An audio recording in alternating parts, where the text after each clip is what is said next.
नमस्कार, आप देख रहे हैं इंडिया 7 और मैं हूं आपके साथ आलोक गौड़। महाराष्ट्र के नए मुख्यमंत्री एकनाथ शिंदे कभी ऑटो रिक्शा चलाया करते थे।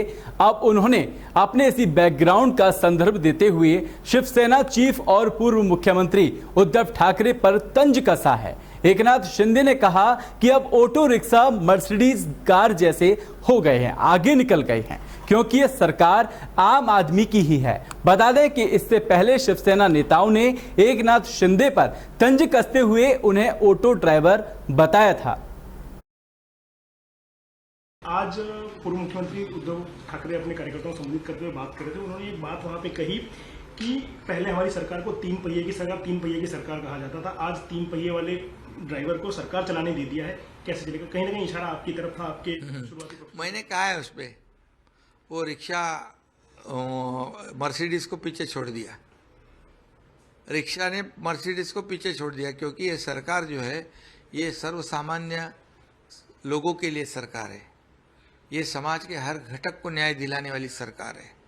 और देखिए, हम लोग ऐसा काम करेंगे कि ये सरकार हर एक घटक को, हर एक व्यक्ति को लगे कि ये मेरी सरकार है, ये मेरे लिए काम करेगी, ये फर्क होगा। और इसलिए मैं कहता हूँ कि यहाँ पर हमारे देवेंद्र जी जो है वो बड़े दिल से उप मुख्यमंत्री बन गए, उनको भी अनएक्सपेक्टेड था। डिप्टी सीएम बनने के बाद मंगलवार को पहली बार देवेंद्र फडणवीस नागपुर पहुंचे। शहर पहुंचने पर भाजपा के स्थानीय नेताओं के साथ ही नगरवासियों ने अपने नेता का जोरदार स्वागत किया। वहीं इस बीच महाराष्ट्र के उप मुख्यमंत्री देवेंद्र फडणवीस ने बड़ा बयान दिया है। उन्होंने कहा है कि अगर मैंने अनुरोध किया होता तो मैं मुख्यमंत्री बन सकता था। हमने विचारधारा के लिए शिवसेना का मुख्यमंत्री बनाया। शिंदे को मुख्यमंत्री बनाने का मेरा प्रस्ताव था, लेकिन पार्टी के वरिष्ठ नेताओं ने जोर देकर कहा कि अगर मैं इससे बाहर रहा तो मैं सरकार नहीं चलेगी, इसलिए मैंने उनके आदेश पर उप मुख्यमंत्री पद स्वीकार किया। इसके अलावा अब एकनाथ शिंदे अपना कार्यकाल पूरा करें, इसकी मेरी जिम्मेदारी है। प्रेस क्लब का बहुत आभार व्यक्त करता हूं कि प्रेस क्लब ने सबसे पहले मुझे नागपुर में, मेरे अपने शहर में मीट द प्रेस के लिए बुलाया और आप सभी का आभार व्यक्त करता हूं कि आप सभी ने पिछले समय भी बहुत प्यार दिया और आगे भी आपका ऐसा ही सहकार्य मिलेगा, ये मेरा विश्वास है। आज महाराष्ट्र में फिर एक बार युति की सरकार हमने स्थापित की है। एकनाथ शिंदे जी हमारे मुख्यमंत्री हैं। मैंने उप मुख्यमंत्री की शपथ ली है और कल हमारी सरकार ने एक लैंडस्लाइड विक्ट्री, ये विश्वास मत प्राप्त करते हुए की है। 164 वोट हमारी सरकार की ओर पड़े हैं और मात्र 99 वोट विरोधी पार्टी को, तीन पार्टियों को मिलाकर, वैसे दो ही पार्टी समझ लीजिए, को मिलाकर वहां पर मिले हैं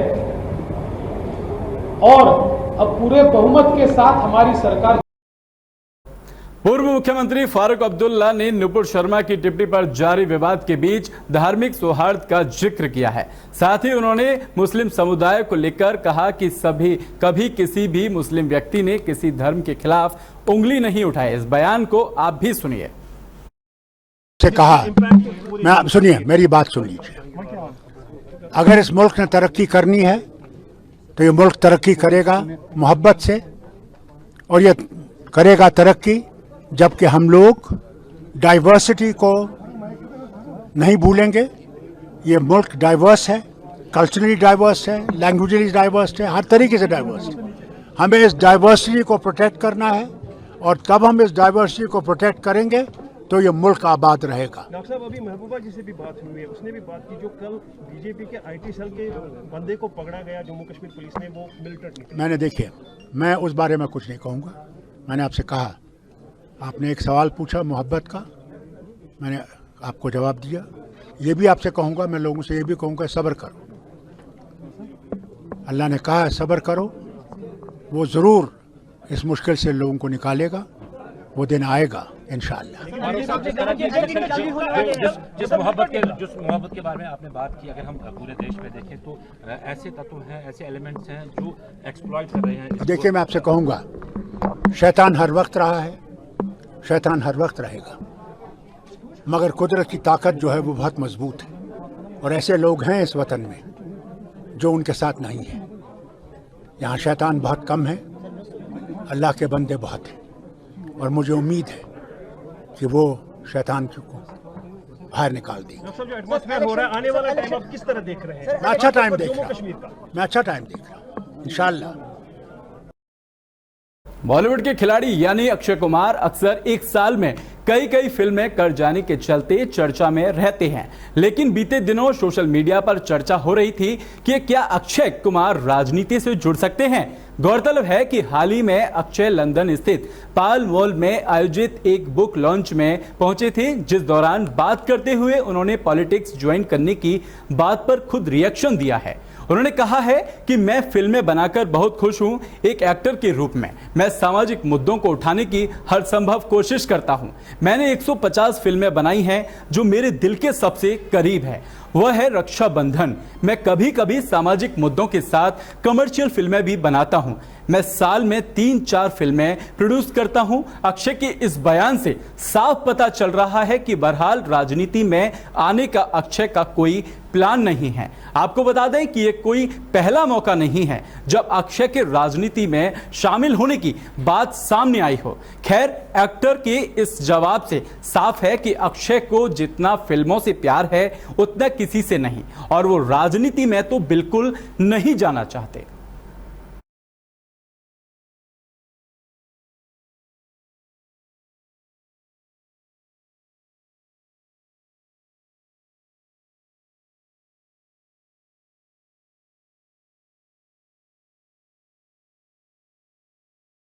बीजेपी के पूर्व प्रवक्ता नुपुर शर्मा को जान से मारने की धमकी देने वाले सलमान चिश्ती को अजमेर पुलिस ने गिरफ्तार कर लिया है। सलमान चिश्ती को अजमेर पुलिस ने भड़काऊ पोस्ट सोशल मीडिया पर अपलोड करने के मामले में गिरफ्तार कर लिया है। सलमान चिश्ती से इस संबंध में पूछताछ की जा रही है। सलमान चिश्ती की गिरफ्तारी के मामले एडिशनल एसपी ने कहा कि सलमान चिश्ती से पूछताछ जारी है। आरोपी सलमान ने नुपुर शर्मा की हत्या करने वाले को अपना घर देने की बात कही थी और नशे की हालत में विवादित टिप्पणियां की गई थी। वहीं इस संबंध में अजमेर की दरगाह थाना पुलिस ने मुकदमा दर्ज करते हुए मामले में 3 टीमें बनकर आरोपी सलमान चिश्ती के घर के साथ ही अलग अलग स्थानों पर दबिश देना शुरू कर दिया था। सोमवार को मीडिया और पुलिस के सामने आए इस वीडियो के बाद देश भर में हड़कंप मच गया था, जिसके चलते पुलिस ने भी अपनी जांच को तेज करते हुए आरोपी की गिरफ्तारी को लेकर लगातार प्रयास तेज किए, जिसके बाद आरोपी सलमान चिश्ती को खादिम मोहल्ला स्थित अपने घर से ही गिरफ्तार किया गया है।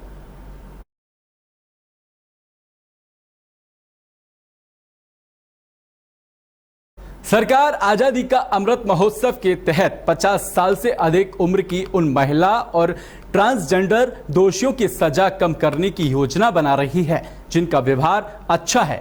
सरकार 60 वर्ष से अधिक उम्र के उन पुरुषों कैदियों को और दिव्यांग बंदियों को भी इस योजना का लाभ देगी जिन्होंने अपनी आधी से अधिक सजा पूरी कर ली है।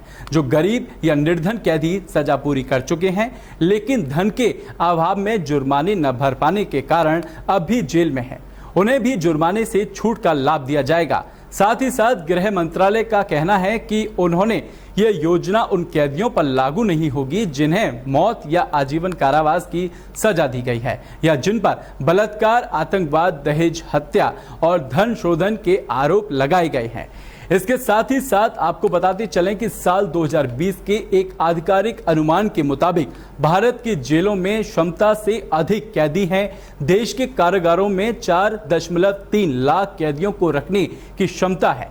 जबकि इस समय कारागारों में लगभग 4.78 लाख कैदी हैं, जिनमें करीब 1 लाख महिलाएं हैं, जिसको ध्यान में रखते हुए गृह मंत्रालय ने सभी राज्यों और केंद्र शासित प्रदेशों से कहा है कि इन पात्रता मानदंडों को पूरा करने वाले कैदियों को 3 चरणों में 15 अगस्त 2022, 26 जनवरी 2023 और 15 अगस्त 2023 को रिहा किया जाएगा। मंत्रालय ने कहा कि 50 साल या उससे अधिक आयु की महिला और ट्रांसजेंडर बंदियों, 60 साल या उससे ज्यादा आयु के पुरुष कैदियों, 70% या उससे अधिक अक्षमता वाले दिव्यांगों को स्वतंत्रता दिवस की 75वीं वर्षगांठ के तहत चलाई जा रही योजना के तहत रिहा किया जा सकता है, बशर्ते वे आधी सजा काट चुके हों और उनका व्यवहार अच्छा हो। इसमें कहा गया है कि वरिष्ठ असन्य और पुलिस अधिकारियों की राज्य स्तरीय जांच समिति द्वारा गहन जांच किए जाने के बाद कैदियों को रिहा करने पर विचार किया जाना चाहिए। मंत्रालय ने कहा कि अपनी आधी सजा काट चुके जिन व्यक्तियों ने 18 वर्ष से 21 वर्ष तक की उम्र के दौरान अपराध किया है और उनके खिलाफ कोई अन्य आपराधिक मामला नहीं है, उन्हें भी विशेष छूट के लिए विचार किया जाएगा।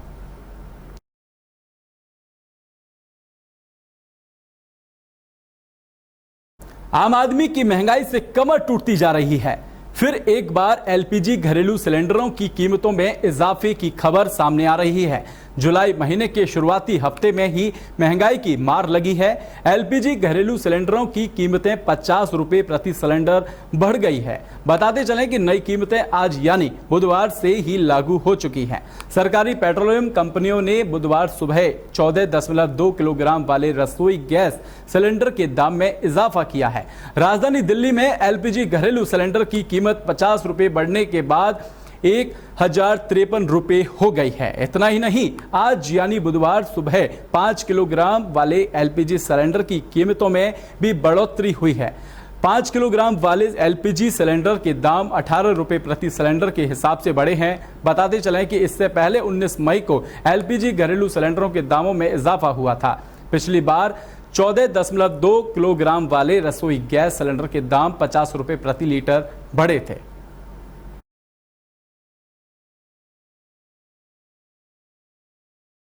मुंबई समेत महाराष्ट्र के कई इलाकों में मौसम विभाग की तरफ से ऑरेंज अलर्ट जारी किया गया है। मुंबई के अंधेरी, सायन, चंबेरू और कुर्ला के कुछ इलाकों में जलभराव की स्थिति पैदा हो गई है। वहीं मुंबई में भारी बारिश के कारण कई जगहों पर जलभराव देखने को मिला है। जो बताते चलें कि जिससे ट्रेन और वाहनों की आवाजाही धीमी हो गई है। वहीं बारिश के बीच महाराष्ट्र के नए मुख्यमंत्री एकनाथ शिंदे ने स्थिति का जायजा लिया है।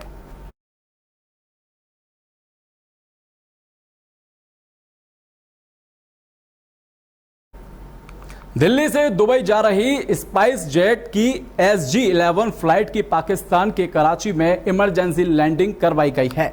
खबर के मुताबिक स्पाइस जेट के विमान में तकनीकी खराबी के कारण इसकी कराची में इमरजेंसी लैंडिंग की गई। विमान में सवार सभी यात्री सुरक्षित हैं। स्पाइस जेट के प्रवक्ता ने घटना की जानकारी देते हुए बताया कि लाइट में तकनीकी खराबी के कारण स्पाइस जेट B737 विमान को कराची की ओर मोड़ दिया गया। गनीमत रही कि विमान कराची में सुरक्षित उतर गया और बताते चलें कि सभी यात्रियों को सुरक्षित उतार लिया गया है। बता दें कि यह तीसरी बार है जब स्पाइस जेट के विमान में दिक्कत की खबर सामने आ रही है। इससे पहले भी इसकी इमरजेंसी लैंडिंग करवाई जा चुकी है।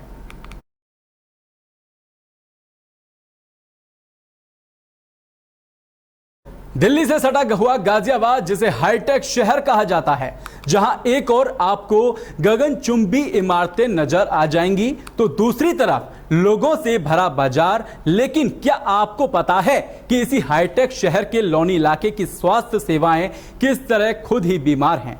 तस्वीरें देखकर कहीं आप ये सोचने लगे कि ये कोई तालाब है या पानी से भरा हुआ जलकुंड, लेकिन ये ना तो कोई तालाब है और न ही कोई जलकुंड ये है।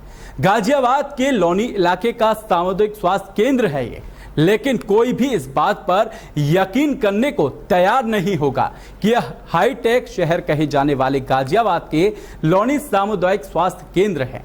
लेकिन ये बिल्कुल सच है कि मानसून की पहली बारिश होने के बाद पानी सामुदायिक स्वास्थ्य केंद्र के अंदर और उसके परिसर में 1 से 1.5 फीट तक पानी भरा हुआ है।